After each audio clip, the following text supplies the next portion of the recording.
Right, North London derby tomorrow. Just me who thinks that Spurs can get something here? Just me who thinks that? Just me who wants to be brave enough to say that I think that Spurs can get something in this game? It's going to be really tough. It's going to be a very interesting game. Arsenal are licking their wounds at the moment, obviously coming off the back of two poor results, basically knocked out of both competitions. Obviously, they can turn that game against Newcastle around.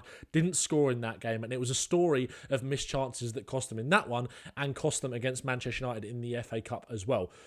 Any pessimistic Spurs fan, which is most normal Spurs fans, would say that this is the game where Arsenal cash in on all of that XG that they have been missing in the last couple of games. Part of my head is also in that camp. You could see it. You could see Havertz putting away the chances that he missed in both of those games against Tottenham. It's Spursy. It fits in with that narrative, absolutely. But the reality is they are missing a lot of attacking threat at the moment, Arsenal. They have still been able to create chances in both of their last two games. Welcome back to the channel, by the way. Make sure to subscribe if you are new and like the video as well. Give me a score prediction in the comments and give me your general overall feelings about the game as well, because I think this is a really intriguing one.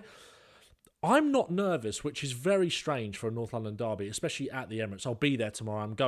I went last year and we got a point, which bodes well. So hopefully I'm a good luck charm. But I'm not that nervous. And maybe that's because from a league point of view, I've kind of come to terms with the fact that Spurs aren't going to do anything necessarily significant this season. I think you're putting your eggs in the basket of the cup competitions, and we've got a lot of players out at the moment, and it is, hard to see that consistent progress in the league until those players come back. And look, Spurs could definitely turn things around, but with the focus more on the cup competitions, we're kind of buoyed obviously by that win against Liverpool last week, and we kind of tend to play to the level of the game or the opposition, and that's why we saw a poor performance against Tamworth, but a great performance against Liverpool. And like I said, Arsenal have been creating chances in their last couple of home games. 6 big chances against Newcastle, 4 big chances against Manchester United, but the issue is has been about sticking it in the back of the net. A lot of those chances still come from balls into the box, despite the fact that they have lost that threat of Bukayo Saka, a chance creation machine. And that right-hand side isn't quite functioning as well as it normally does without Ben White and obviously without Bukayo Saka and Odegaard kind of knitting things together as that triangle. They are still creating chances, but it feels a bit stale and it all feels a little bit rigid. And I wonder if tomorrow comes down to who is going to be the braver. Do Arsenal sit in that little bit and let Spurs have possession and try and play on the counter-attack, knowing that Spurs will be bold and be brave in their approach? And you can see with the team I've gone, I think I would lean towards that myself, playing Maddison and Bergvall in there rather than Sarr. And I think that Sarr will be in a lot of Spurs fans' team selection for tomorrow because of the ground that he can cover. But I think Bergvall can cover that ground as well. You think about Rice, who is going to want to get forward, use his legs to carry the ball forward. They're going to sit in and be a little bit safer, I think, with Rice and Marino, and kind of have Odegaard and screen with those two players. And obviously, on paper, that lineup is brave from Tottenham to play 2 10s, if you like, in Bergvall and Maddison. But I think Bergvall does so much good work off the ball as well that I don't necessarily worry about him from a defensive point of view. I think his off the ball work will be good to kind of stop that ability from Rice to carry the ball back out. I also think this is where Tottenham's press is going to be key in this game as well. Obviously, the likes of Kulusevski and Solanke got a decent rest on Sunday. Obviously, they came on in extra time, or just before extra time in Solanke's case. But you're going to need them to press tomorrow, because I think this back line can be got at when they're trying to build out. I think there's a lot of safety in possession from Arsenal, especially with Rice and Marino. They're not always looking to kind of break through the lines. They're kind of a bit more safe, maybe a bit more direct, like to progress out wide and progress up that way.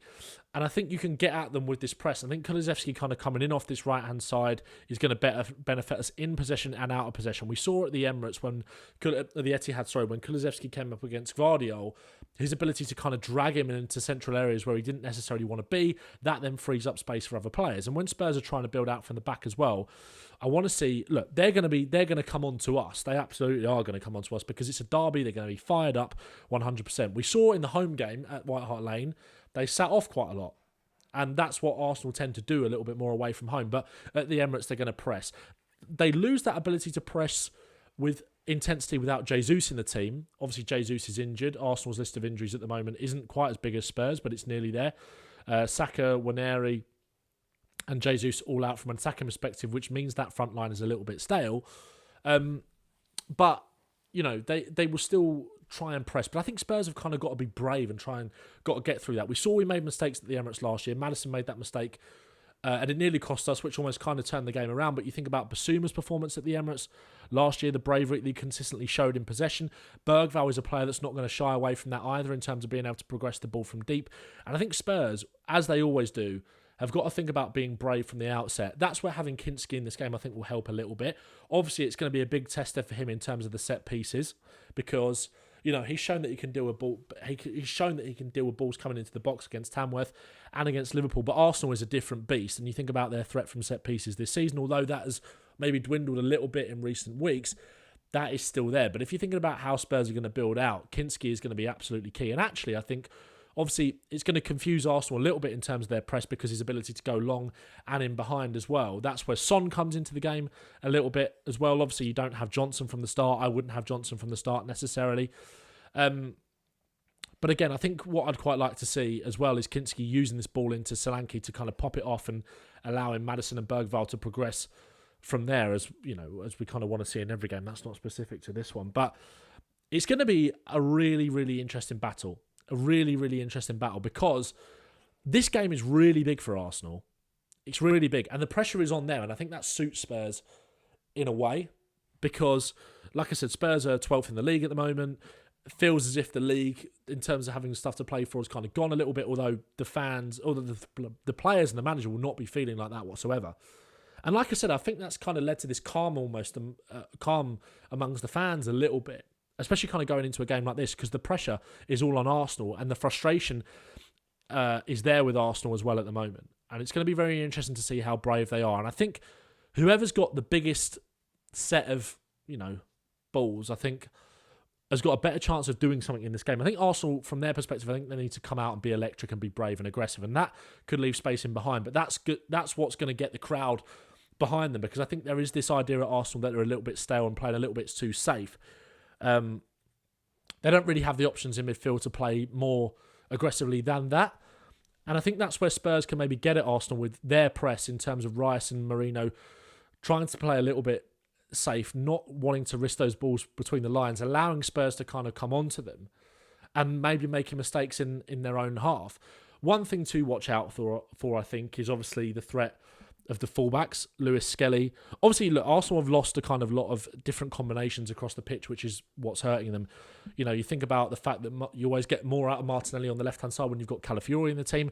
Lewis Skelly, I think, has replaced that Calafiori role quite well for them in terms of their central progression, allowing for more space to Martinelli to get in behind, and that combination play down that side. This right-hand side is going to be very interesting. We saw Martinelli when Newcastle left space in behind, which Spurs are going to do, run into it and hurt them on the counter-attack and hit the post with that chance that he should have put away. But also Martinelli going up against Jed Spence, I think, or whether it's Sterling going up against Jed Spence, I think Spence will fancy his chances in that kind of physical battle down that touchline. Spence has shown that he can perform well against some of the best wingers in the league, Mo Salah being one of them, in terms of his using his physical ability to impose himself, and he's got the recovery pace to go the other way as well, and he's got the technical ability to be able to play out from under pressure with Sterling or Martinelli, who will be at his heels. You know, they are energetic players who are going to want to press. That's why I wouldn't necessarily be surprised if he actually gave a start to Sterling and played maybe Martinelli on the left and played Sterling on the right maybe. But what I think Arsenal will try and do with that, because Sterling has got the ability to go both ways, which Martinelli doesn't really do. Sterling has got the ability to hurt Spence maybe around the outside a little bit more. Spence is naturally right-footed. He's going to want wingers to kind of come inside, or he's going to favour playing against a winger that is less dynamic, that is more likely to run in a straight line. Someone like a Brennan Johnson, for example, for Spurs. And I think Martinelli is very similar in terms of the way that they attack space and attack fullbacks. They haven't really got that drop of the shoulder, which is something that Sterling definitely does have, and he has that ability to go round the outside. And I think you're going to see Timber or Partey or whoever plays at right back be a little bit more central in the build-up if Sterling does play on the right. I think Sterling is going to cause Spence more problems than Martinelli if that is how they line up. And maybe vice versa on the other side as well. And I think it's probably wise maybe for Arsenal to maybe match Martinelli up against Porro, because we seem to be a little bit more exposed down this right-hand side and leave a little bit more space, which is where someone like a Martinelli is more likely to come into the game. But I think you have more of that defensive work rate on this right-hand side with Kulusevski in the team helping double up with Pedro Porro. You've also got Bergvall that can kind of come in and help cover this space as well. Look, a lot of Spurs fans, I think, will be calling for Pat Matasar. I just think Spurs have got to be brave. And I think Bergvall, that attitude of not caring who he plays against and that lack of fear in his game and that ability to progress the ball from deep and also use that engine to really get up the pitch. And also, he's a 6'1" unit, Bergvall, as well. He can kind of impose himself physically on the likes of Odegaard and Moreno and Rice as well, and Lewis Skelly, who's going to be inverting into those positions as well, and Yuri and Timber. There's a lot to think about from an Arsenal system point of view in terms of the moving parts. They are quite rigid, but obviously their fullbacks kind of play a very important role. I think there's a real opportunity here for Spurs. I do really think there's a real opportunity with that feeling amongst the Arsenal fan base and that kind of lack of nerves in the Spurs fan base to kind of just go and impose ourselves and just kind of go and be brave. Look, if we lose the game tomorrow, but we've kind of given a good account of ourselves and gone to the Emirates and played our way and maybe we've conceded a goal, we lose 2-1 or something like that. Look, we don't want to keep losing games. But I think you're going to keep learning more about this group if you go and be brave in games like this. And we've been brave at the Etihad with more players available than this. We've been brave at other grounds as well, and it's kind of really benefited us. And that's why, Spurs' ability to kind of raise their game to the level of the opposition makes this a really unpredictable North London derby. And I think the nerves will be with the Arsenal fans. Basuma is going to have a lot of work to do, obviously, in terms of tracking Odegaard. We know that Odegaard likes to float into these pockets. We know that often will leave space for other players if teams kind of play with maybe two number 10s. Havertz will probably drop that little bit deeper if he does play as that focal point. Leaves a little bit more space for him to kind of get into areas and combine, because we know Basuma, his kind of role is to follow that number 10. We saw him kind of have issues against Chelsea, given the way that they kind of built up. I think they've got more dynamism in the attack than Arsenal do. This system is always kind of going to leave that number 6 exposed. But you think about Basuma's ability to rise to the level of the opposition as well. You think about his performance at the Emirates last year.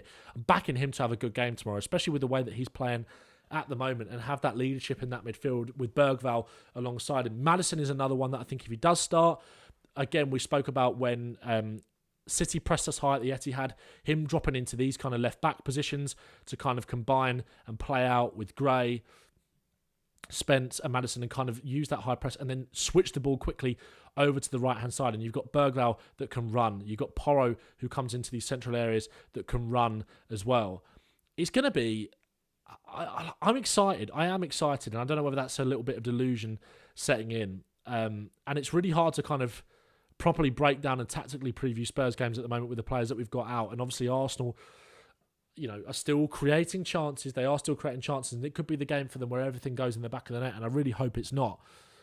But I keep coming back to it. I just think Spurs have got to be brave. We've got to be brave. We've got to try and stop Odegaard in terms of that progression. Obviously, that goes without saying. We've got to watch out for the underlapping and overlapping fullbacks of Arsenal as well. They will look to isolate those fullbacks and go around them and attack them. Like I said, with Sterling, his ability to maybe go both ways. Lewis Skelly maybe on the overlap of Martinelli or coming inside to allow Martinelli to go around and attack the space and maybe create cutback or crossing chances which is where Havertz kind of tends to fry from those movements late on into the box. I think you might see Rice given a bit more license to box crash. Moreno box crashing as well when we know that he can do that. I think it's going to be absolutely fascinating. I just want to see Spurs go there and be brave tomorrow, and I think this is the best way to do it. I think Solanke is going to very much occupy these two centre-halves. I thought he did that well in the first fixture, but obviously I just didn't think he quite had the sharpness in front of goal necessarily. And his movement and his selflessness in running these sort of channels, especially when you've got a winger with Kulusevski, if we do line up this way, that wants to come inside, is going to be really important to allow Kulusevski to come into these midfield areas, because obviously they are going to screen deep with Moreno and Rice and kind of shuffle across and try and nullify the threat of Maddison and Bergvall and limit their involvement in build-up and in the game as much as possible. So I think Solanke's selflessness is going to allow Kulusevski to do that, to help us be able to break down that Arsenal block when they do sit in like that, because they are hard to break down. Counter-attacks they have been susceptible to, obviously, in recent weeks. Man United were able to sit in and defend well in that game and hit them on the break with the pace of Garnacho. Bruno Fernandes kind of finishing off that sweeping move. That's maybe where Johnson can come into the game at a later point. Obviously, there is no Timo Werner. Look, there's a chance for Spurs tomorrow. There is a chance. And that is how I would line up. And I want you guys to let me know your thoughts in the comments below as well. Would you start with maybe Mikey Moore? We've got Richarlison. We've got more options off the bench that can come and impact this game, I think. In Richarlison, Moore, Johnson, and Pat Matassar. So it's going to be tough. Do I think Spurs will win the game? My gut feeling now is no. But I think there is an opportunity. There's always an opportunity with Tottenham, and never write us off. Never write us off. You wouldn't have thought we were going to beat Liverpool. Arsenal are going to be well up for this, but also there will be angst given the recent results and recent performances. That's where I'm going to leave it. Make sure to give me a score prediction in the comments below. Up the Spurs. I'll be there tomorrow. We're going to break the game down on Thursday. And if Spurs win this game, season turning around? Title charge back on? Who knows? Anyway, I'll get carried away. Up the Spurs. Get in the comments. Chat to me.